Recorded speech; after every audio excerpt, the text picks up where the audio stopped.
All right. Thank you so much, Fiala. I really do appreciate that.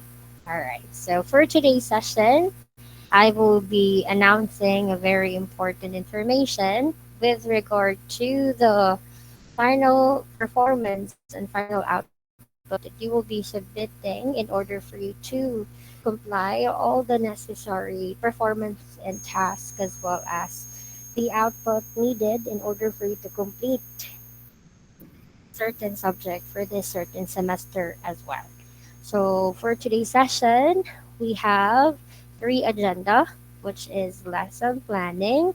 The second one is a group demonstration, and the last but not the least is Google Drive, specifically for your attendance, for participation, and for the recorded presentation. I am quite certain since we were able to have some conversation with Dr. Plando. He told me that you had your individual demonstration last week, if I'm not mistaken. And also, I have it myself. So, most definitely, I am quite certain that Sir Plando already given instruction with regards to the lesson plan that you have to make before you do your demonstration. Sakto ba ko? Nakahimo na mo og lesson plan? Yes, miss. Okay, that's actually a good thing. So di na ta mag back to zero when it comes to lesson plan. So ato na siyang unahon for today's session. Sige no, di sa na ko isulti kung kinsa ma-exempted for the group demonstration, but most definitely, bisan pag ma-exempted ka sa group demonstration, you will still have to submit your lesson plan mampot. So I would like to ask, what are the different parts of lesson plan? So, any participants who would want to share their answers? What are the different parts of a lesson plan? Asa naman nagibutang anong di naman mo maningog lagi.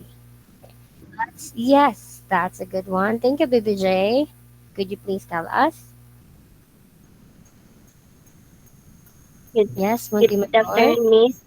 Sorry. Good afternoon. The different parts of the lesson plan are the first, the learning objectives. Second, the learning objectives which has the cognitive, the psychomotor, and the affective domain. The second one is the subject matter in which it has the topic, the I'm sorry for that, the materials, the references, and the learning competency. And then third is the procedure in which this has the preparatory activities that includes the greetings, the prayer, the greetings, the attendance, motivation, and so on. And then next is the um, um, the developmental activities in which it has the presentation of the topic, the analysis and discussion, and the generalization. And next is the post activities that includes the application and the values integration, then the evaluation, and lastly the assignment. Thank you, Miss. Thank you so much. That is actually correct. So all of the answer that was given to us by Miss Montemayor is actually correct. So those are the parts of lesson plan. That is perfect. But I would like to ask, before we make our lesson plan, our instructional planning, what comes first? Unsa dapat una natong huna-hunaon kung maghimo ta og lesson plan?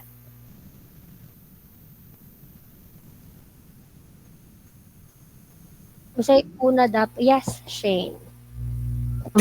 Try lang miss. Is it the grade level miss ang level sa student nga imuhang tudloon?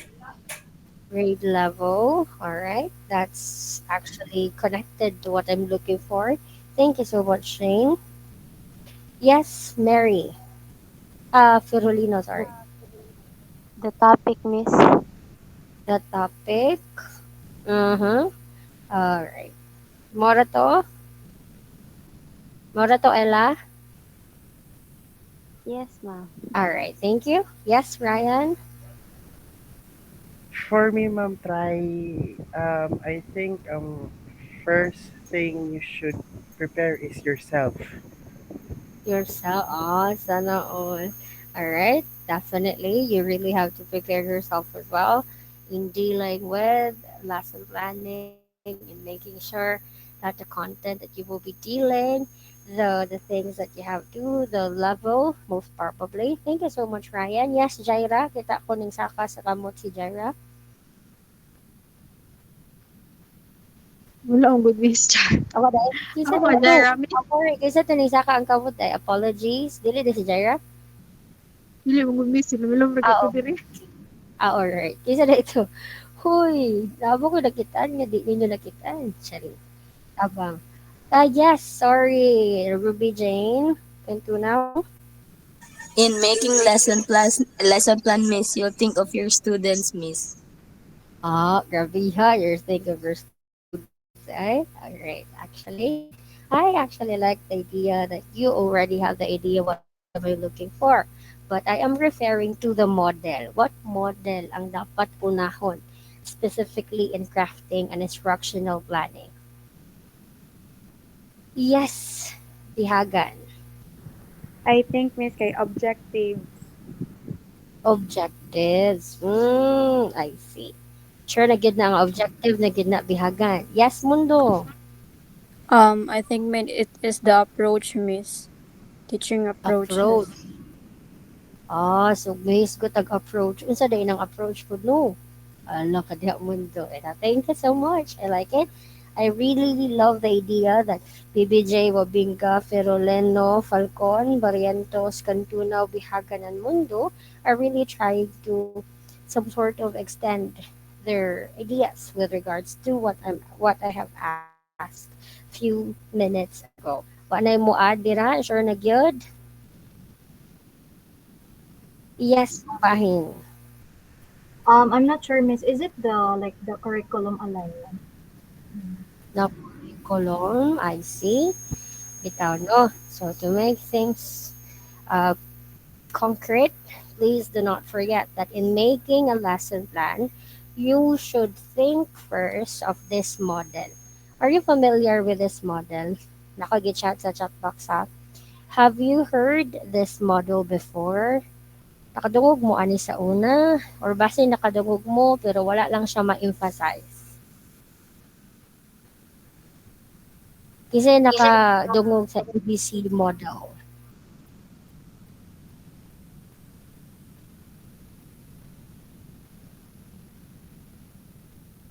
Yes, Ryan, could you please tell us unsa imong idea kung makadungog kag ABC model, Ryan?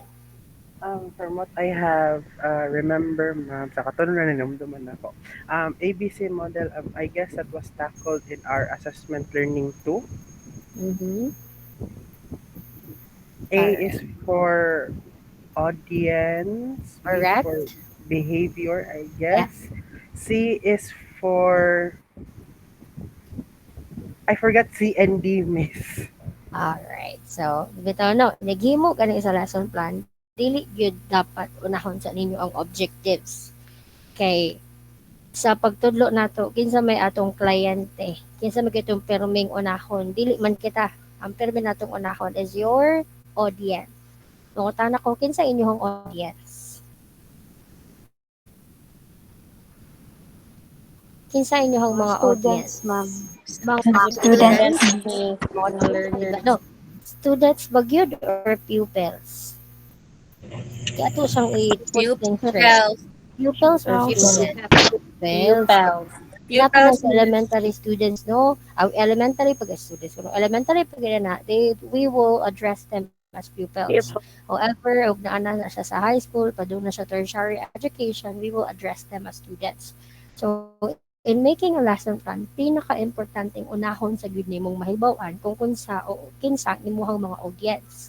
Unsa man na, pupils na sila, students na sila, ug pupils po na sila. Unsa man sila nga grade level, grade 1 to 3, primary pa ba, or elementary grades na ba, for 4, 5, 6 na ba, 3, 4, 5, 6 na ba. Nganong importante man nga mahibaw-an ang audience nimo?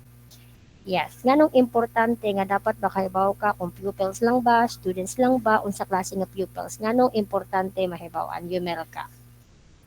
Huy, Yumel ka. Charing. Yumel ka nganong importante man Apo, mahibaw-an. For me, miss, kay importante nga like may bawaan sa nimo ang audience before you make a lesson plan. It's because, for example, sa katong teaching science and math nato miss kay Mm. more on sa elementary man gyud siya miss no. So ang pag-approach nato nila miss sa kanang pag-discuss nato kay iuyon po nato nga pangbata, like mag-ask Mm. na nila mga questions, natay mga motivation para pod like maminaw gyud sila nato miss ba niya. For example, lahi mga professionals na ang ato ang kanang gi istorya or atong audience, so lahi po lang ato ang approach miss. So mo ra Alright. to miss. That's actually a good thing. So nakasabot sa bugkos giingon ni Melka ang kinahanglan ihaom nato kung unsay gikinahanglan sa bata.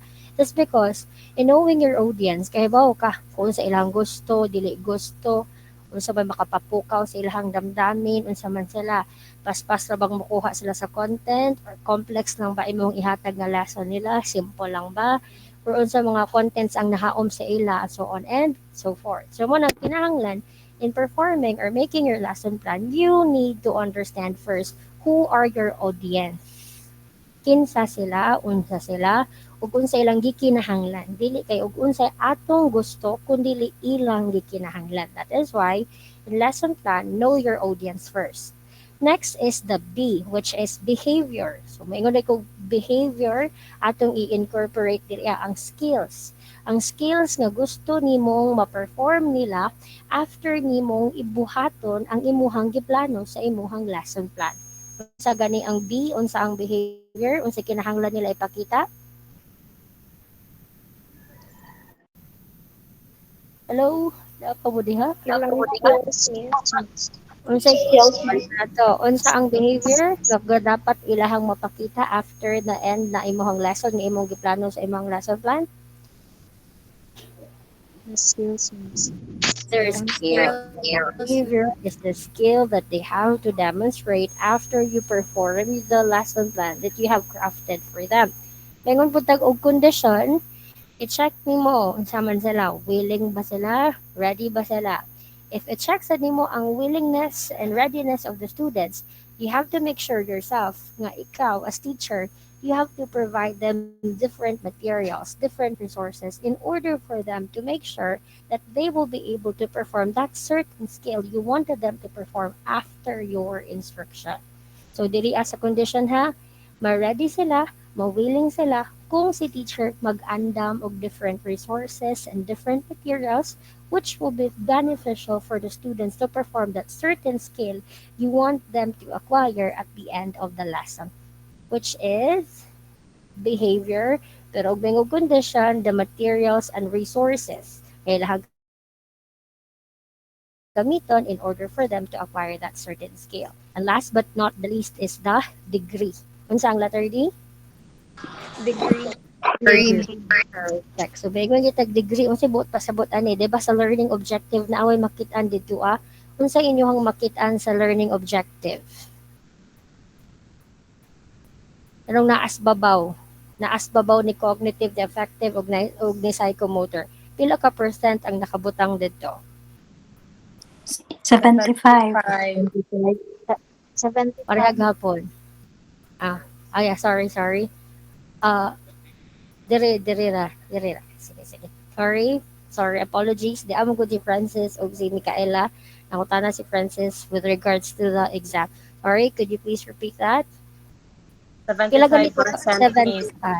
Kana. So, 75. degree of the mastery. So, sa man, 75% lang ba? Or gusto jud ka 90% or 100%?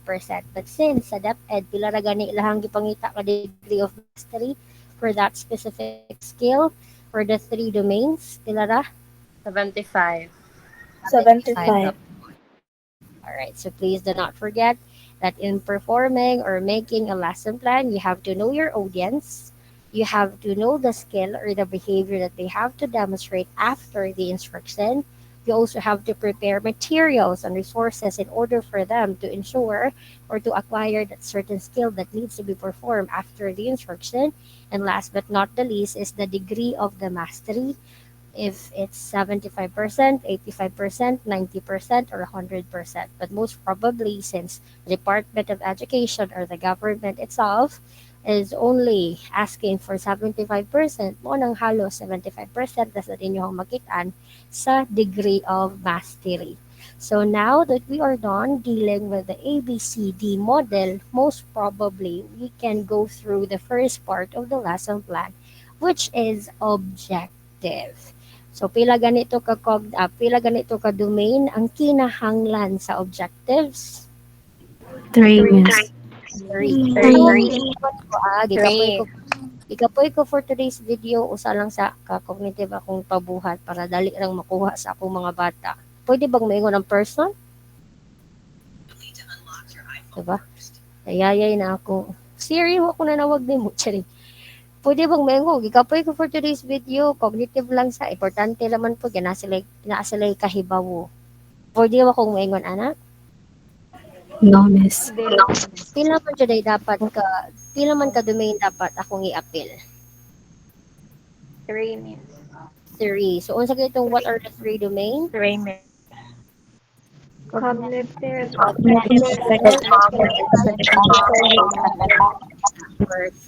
Kuyog maingon ko og cognitive, pwede bag maingon ko nga characterize o use ko og value, main kog share. Sakto ba na nga mga mga verbs nga akong gamiton? Dili, miss. No, miss. Para asa mo pong mga words? Ano sa mga domain dapat? Effectiveness. Effective. Maingon ko og manipulate. Maingon ko og create, illustrate.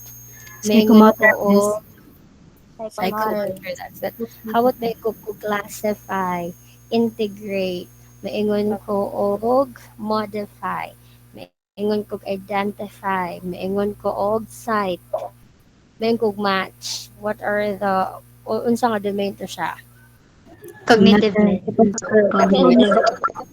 So perfect. Very good. So unsa to i-touch gani sa cognitive? Unsay punon sa cognitive? Unsay i-touch sa cognitive? Unsay na ay changes nga mahitabo kung si cognitive ang tagaag-tagad pod? Unsay i-touch niya? Unsa nga part sa lawas sa usa ka bata? Brain, miss. Brain.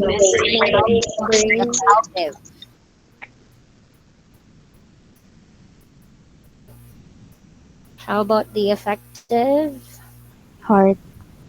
Heart. Let's go more.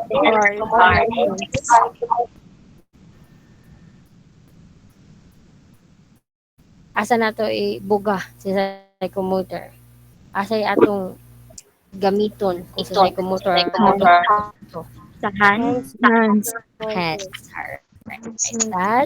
correct. So, ayun ninyo kalintiha nga sa objectives, there are 3 domains, and these 3 domains should be seen in that specific part of the lesson plan. Kaya the moment gani nga dili ko makita sa kaning cognitive, sa affective, ug psychomotor sa inyong lesson plan, well then your lesson plan is actually considered wrong. Your lesson plan is considered a waste. Kung dili nako makitaan ang cognitive, affective, ug ang psychomotor sa inyuhang different parts of the lesson plan, specifically in the 3rd, 4th, and 5th part of the lesson plan. Ayo so din yung kalimti nga naay mga verbs nga inyong gamiton kaya dili siya applicable for psychomotor, dili siya applicable for cognitive.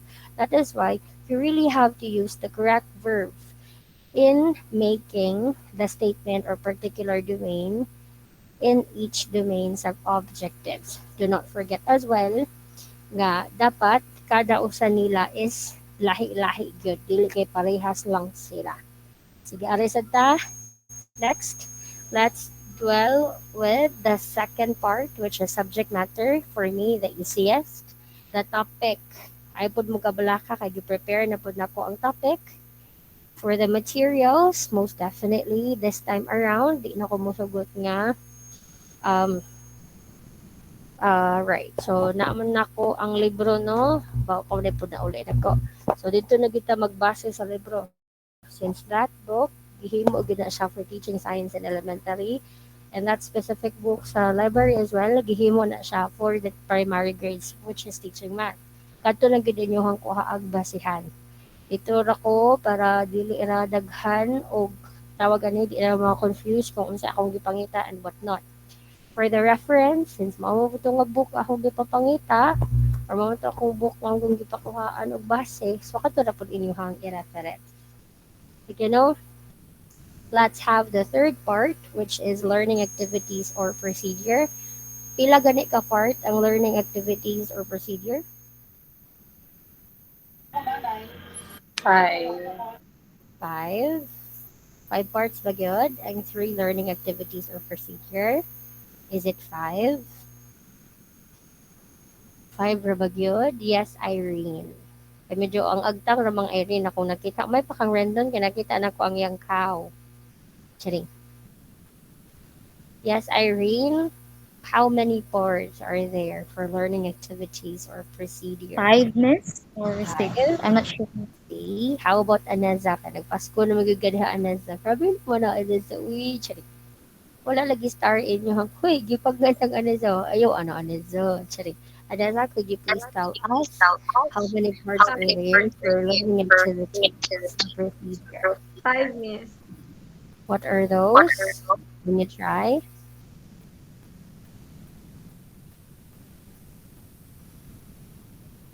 The Oh. prayer, miss. Greetings, attendance. Based sa katong himo na mo Okay, sa sige, akong sige. pagkando, miss, kay Hmm. prayer, greetings, attendance, and motivation. Okay, I see. Ngani nga. Ngani. Ang akong gipangita is the part. So I'm looking for the mother. Chay. The mother. I'm definitely looking for the three parts lang. Dili itong sub-part for each part. Yes? Yes, Christine, ko na hap? Tulo ka buok miss kay katong preparatory activity, developmental activity o post activities.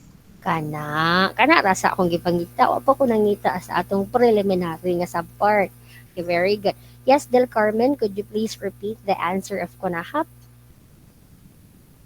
The preparatory activities, developmental activities, and post activities, miss. Alright, that's correct. Sige, nga na no. Ang inyong giingon diri na nga 5 parts, siguro mo inyong nakita sa screen. So, there are 5 parts for the preliminary activities. Pero, sa inyong group demonstration sunod, dili ni tanan akong pangitaon. Ang akong pangitaon, Jod, is the prayer, the greetings, the attendance, and the motivation. Mara na akong pangitaon. Tapos, ay sa din yung kalimtiha. Kato naman itong gi-set na gid no. Now, for motivation, as much as possible, the maximum time is 3 minutes. Kapo na bahala for the greetings, for the prayer, greeting, of attendance. How will you utilize the time for as long as di na siya mulapas? Pero dili pud buot pasabot nga prayer, greeting, attendance, motivation is 3 minutes ni sila. Ang ako orang gi maximum na oras for motivation is 3 minutes lang. For prayer, greetings, and attendance, most definitely it would take more than 3 minutes as well, if I'm not mistaken. Yes, Princess?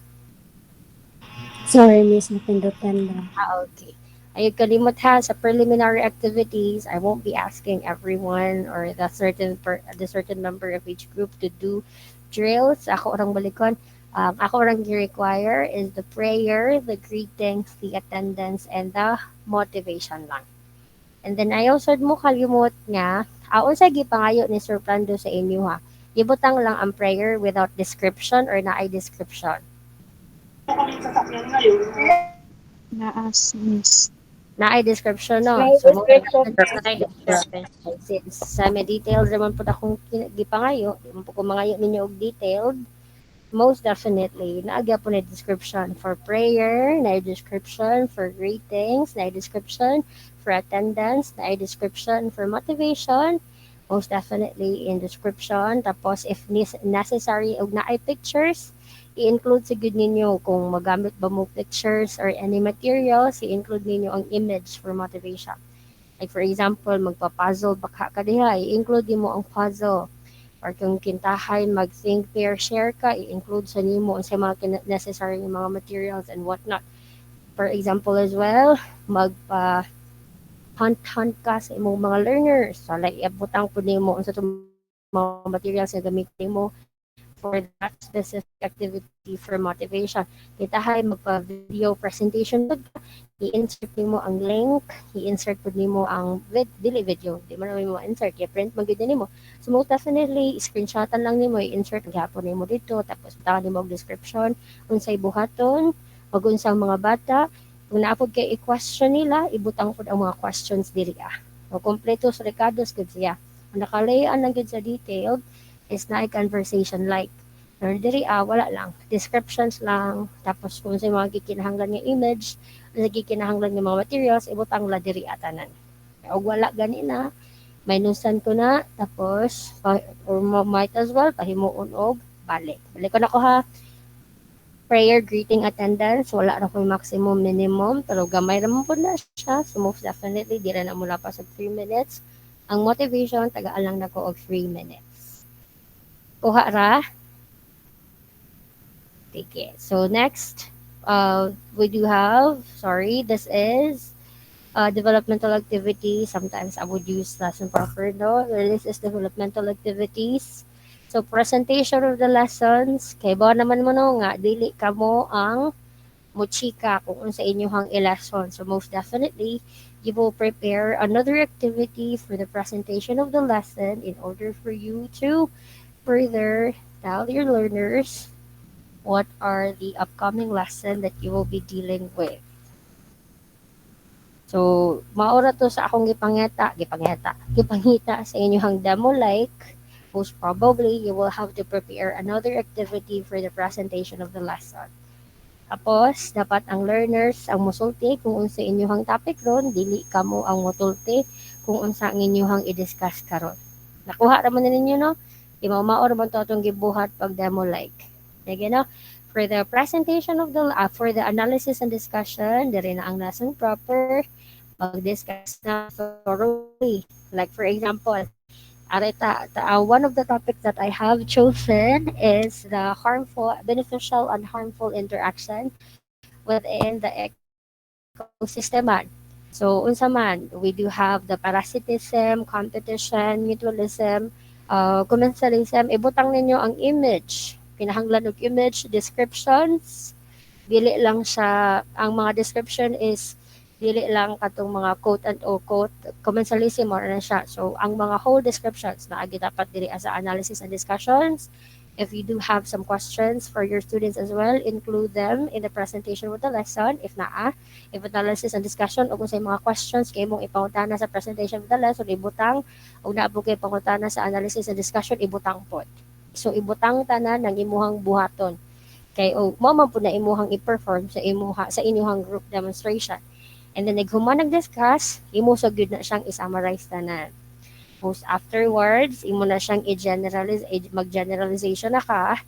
Ang akong gi-require nga question for generalization 3.1,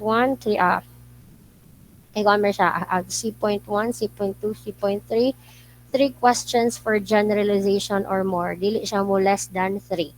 Dapat more than 3, not less than 3. Kuha ra. Sige, so we are done with the developmental activities. Let's proceed with the post activities.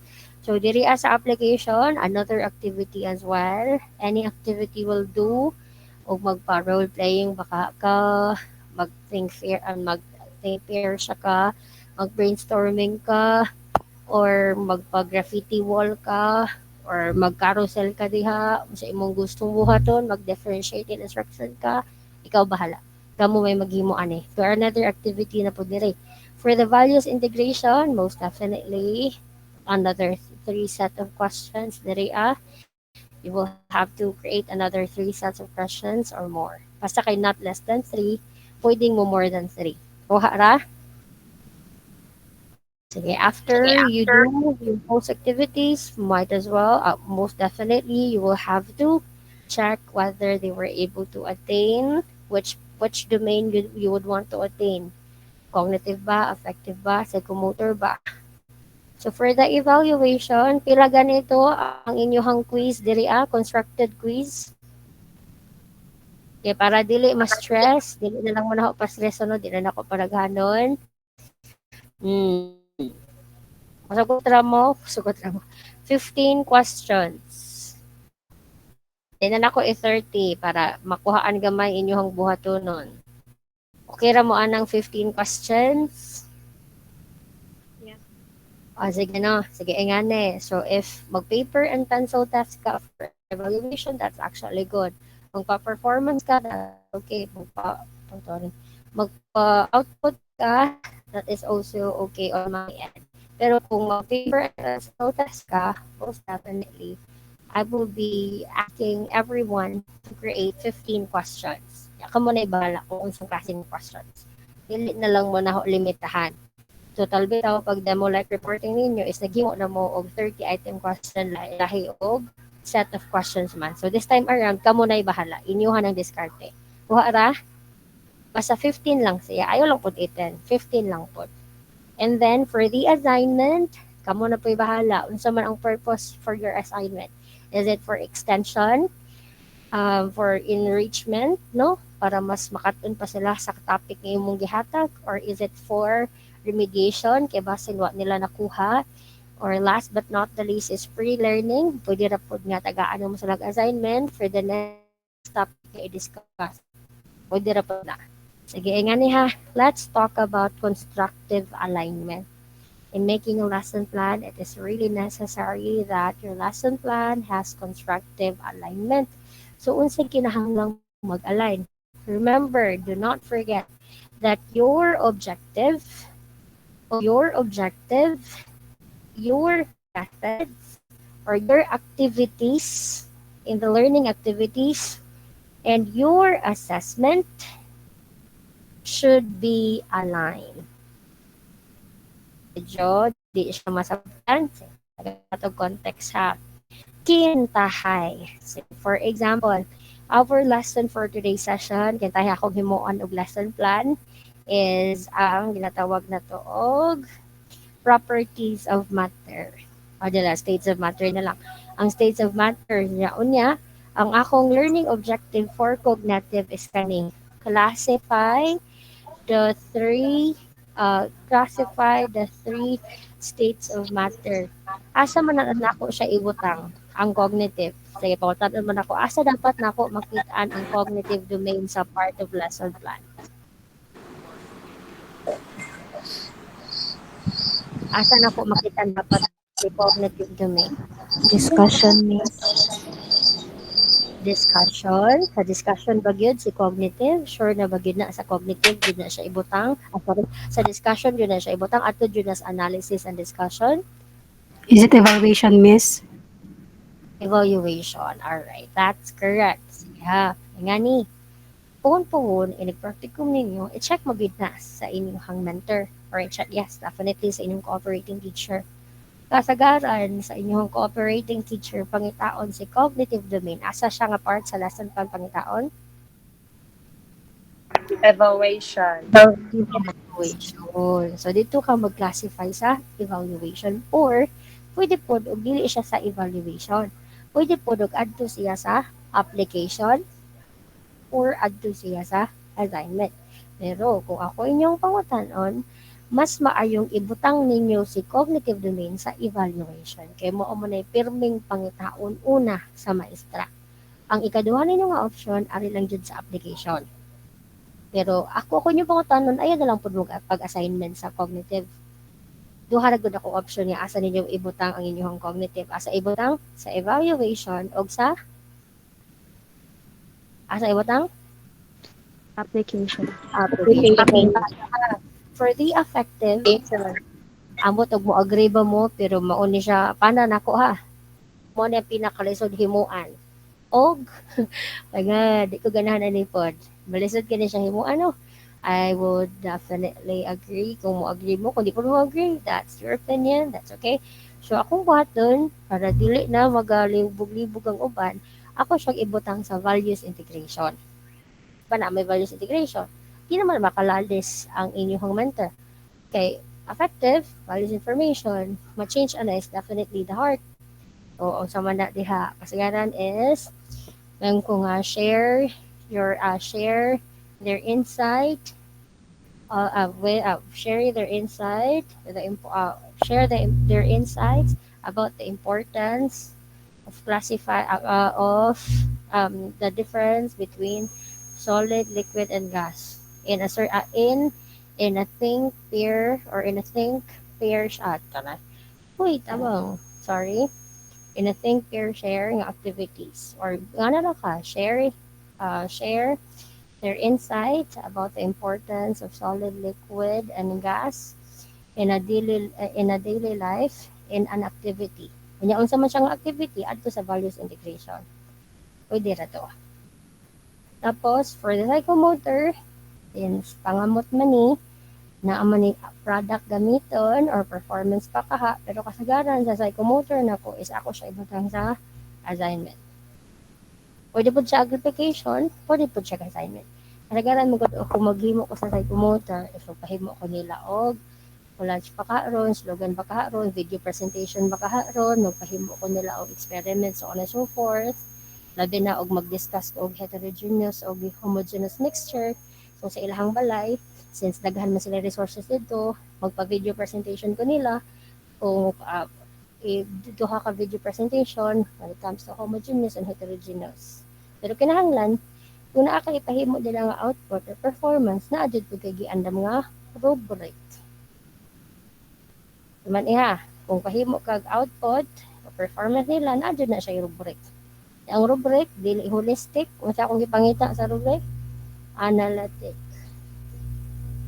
Kuha ra, analytical rubric akong gipangita. Kung mag-performance or a product man kaha mo sa psychomotor. Kuha ra bitaw. Sige. Sige no. Di unsa to, unsa ganito, basta ang objectives, ang activities ug ang assessment kay mag-align unsay tawag ana nila. Constructive. You know, kung magtungod na gani, makita nga din ako inyong objectives sa certain activities, inyong objectives, dito po sa inyong assessment, most definitely, your lesson plan is effective and will be efficient. Most definitely. Kinaaman kay logical flow when it comes to, when it deals with your discussion later on. Sige, kuha ra ang lesson planning. Okay na ta dire? Sige. So, andam na mo for the group demonstration. Kinsa inyong kagrupo? So, inga di ba nangutana ko ninyo kung kinsa i-leader. Yang uban ng ning tubag, ang uban pod wala. So, nawala na lang ko. Mamili na lang mo leader sa akong giwil of names. Okay. Murag, ang uban di sila mamili. Ang uban namili pod. Aban di po ko no sure, mag-change ko no. So, para mas safe na lang, ari na lang mo umili sa inyong gigrupo. Inya, tawag ani, wala po din na gipili ha, kay ginumbers raman na nako. So, akong gikuha inyong names, numbers, itangtang nako ang kinsa ang ma-exempted. Tapos, ang nahitabo is, mauni sila. For the teaching math, and teaching science, mao sa ni ang topics. Sige ha, so ari ha, for teaching science, we have 1, 2, 3, 4, 5, 6, 7, 7 topics. Nya, namo nakita andira 4, 3, 4, 4, 5, 5, 6, 6. Mao ni ang inyong for audience, inyong grade level. So, unsa man klase ang inyong pacing, inyong tono as well. So, dapat inyo po nang ibase kung unsa sila nga grade level. So, beneficial and harmful interaction, plants and animals, habitat, interaction in estuaries and intertidal zones, reproduction among and non-flowering, interactions among living things, specifically in coral reefs and tropical rainforests, and last but not the least is animal classes. For teaching math, for me, masayon ang teaching math. If ako siguro ipapili, sana teaching math na to, we do have two-dimensional, three-dimensional, area, perimeter, bar graph, whole numbers, pinagkasayon para nako, and then fractions as well. Ang pangutana, kinsa inyong kagrupo? Andam na mo sa inyong grupo, dili na, lingaw na sila, there is Francisco, dahuman na sila pick. Sige, so these will be your group mates. So if you can take screenshots for teaching math pod no, then si Francis, si sa ito apelyido no Francis si Caballero no, si Caballero is exempted naman. Unsa kay number sa imong lesson plan? Dili sa lesson plan. Hoy, sa inyong sorry, chronological order. 30 13. So sa teaching math, number 13. Sabi ko siya, number 13. Sa group 5, wala na dira si Francis. So you can take screenshot. Tapos kamo na po'y bahala, mamili sa inyong leader na lang. Para wala na away, no? Kamo na bahala og leader para sa inyong grupo. Sige, no? For number 1, Aritas Teaching Science. For number 1, ang topic ninyo is beneficial and harmful. For group 2, reproduction among tawag ani non-flowering, so on and so forth. Since nag-screenshot ra mo sa topics, or kung wala ra pod, ato ra pod ning isend sa inyong sa mayor para og wala pod. Sige no, kamo na pamili sa inyong leader. So this one is for teaching a BE Ed H3. Alang anong 5 ra sila, gamay ra magud sila. Kung ipito pa nako sila, yayay na. Tagtulo na lang siguro ang ilahang members. So 5 lang.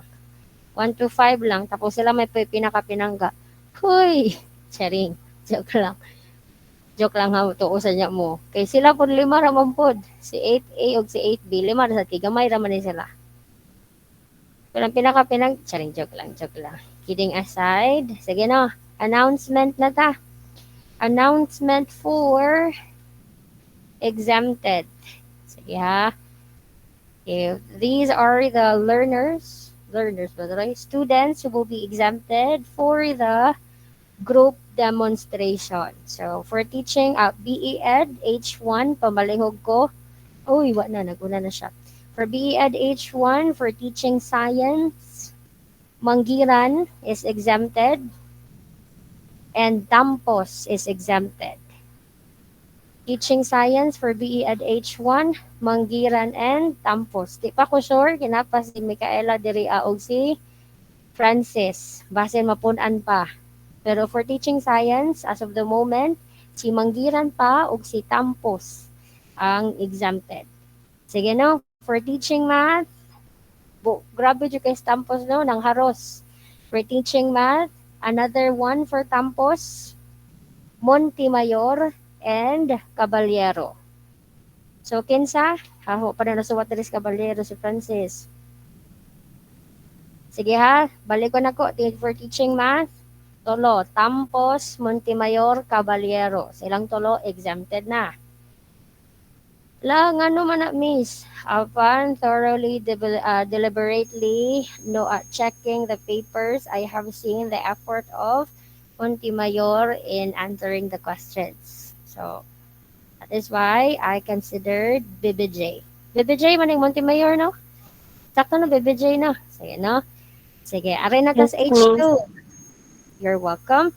Sige, BE Ed H2, walay exempt. Charing joke lang. Huy! So, ko na rin ako sila Mary Rose. Sige na, naabitaw ay. For teaching science, naaba diri ang H2. Wala ni sila.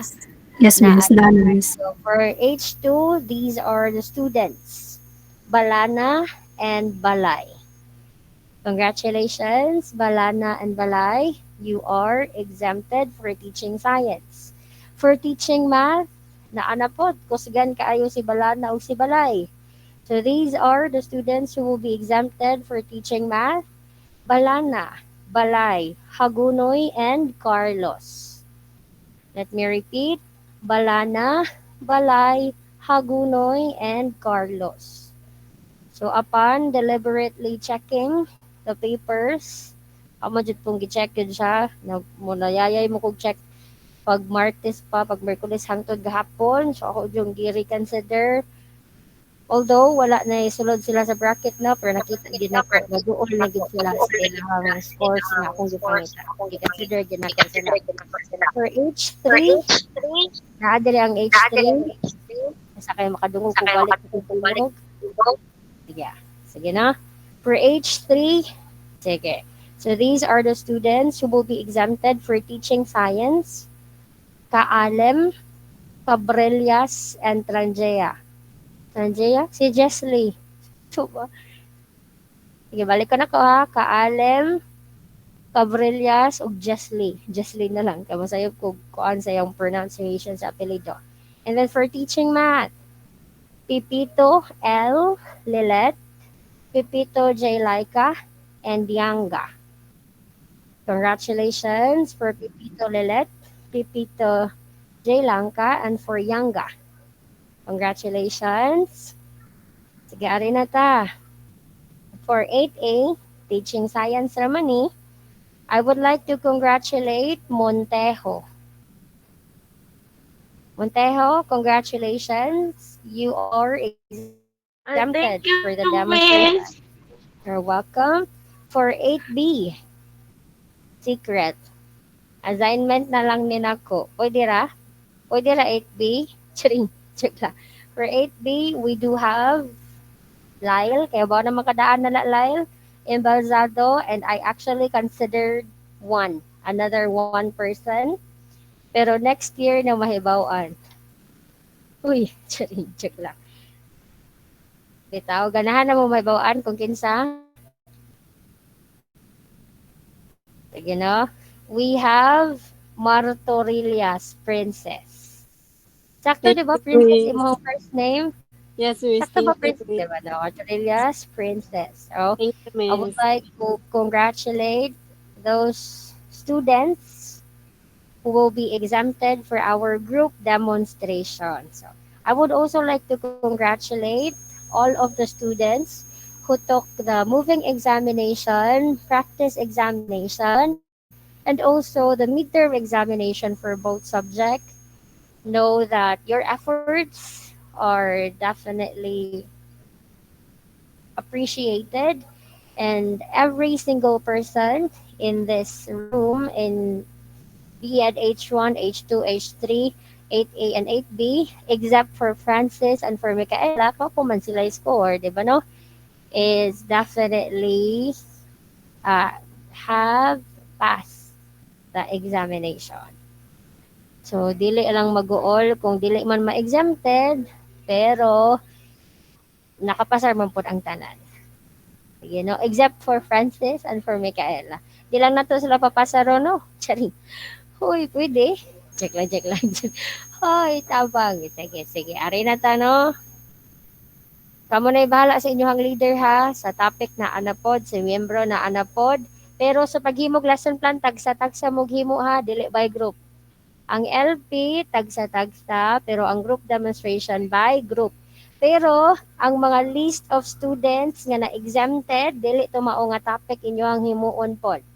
Sige, mamalihog ko sa mga na-exempted for teaching science, ang inyuhang himuan og presentation is properties of matter. Sa teaching science, ha, properties of matter. Ang inyuhang himuag LP. Tapos, ang teaching math, maghimo magjugyapod mo lesson plan kay additional points man ninyo. So, dako na jud kay mo chance nga dako kay mo grado ron. Sige, for teaching math, ang inyuhang topic, okay, no? For teaching math, ang inyuhang topic is lisod. Sige, palisuran na to sila, no? Charing. For teaching math, ang inyuhang himuon is pictograph. Tayo na mede ay. Sige na. For teaching math, ha, pictograph. Tapos for teaching science is properties of matter. Tagsatag sa pud mo ana ug himo sa inyuhang lesson plan. Kuha ra bitaw? Sure na? Sureness? Nakuha ra? Sige. Excited na ko sa inyuhang upcoming demo pohon. Sige, ari sa ta sa Google Drive. Sige, for the Google Drive, for the attendance, participation, and recorded presentation, mamalihog ko og butang sila sa Excel, tapos lahi lang nga sheet. Lahi nga sheet for participation, lahi nga sheet for attendance, butay lang po ninyo og date palihog, and lahi pod nga sheet for the recorded presentation para dili magkayagaw og check. Tapos ang attendance for ang deadline for the attendance participation and recorded presentation this coming December 20. Balik ko na ko ha.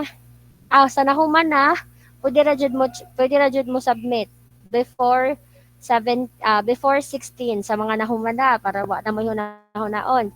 Tapos kung wala pa, ang deadline is 19 or 20. 19 na lang para dili kitang layo. Mamalihog ko ha, butang siya sa PowerPoint, dili sa PowerPoint, sa Microsoft Excel, lahi ang sheet for attendance, lahi ang sheet for participation, lahi ang sheet for recorded presentation. Tapos sa attendance, butangin ninyo og tag 10 points kada usa nga aning na present. Ulit ko nako, 10 points kada usa nga present.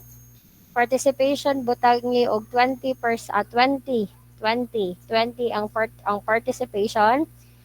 Tapos okay ra pod sa mga nag-una, tawag ani. Sige, maghimo na lang ko og lain nga link. Kamo extend gamay kay under a minute naman. Okay ra?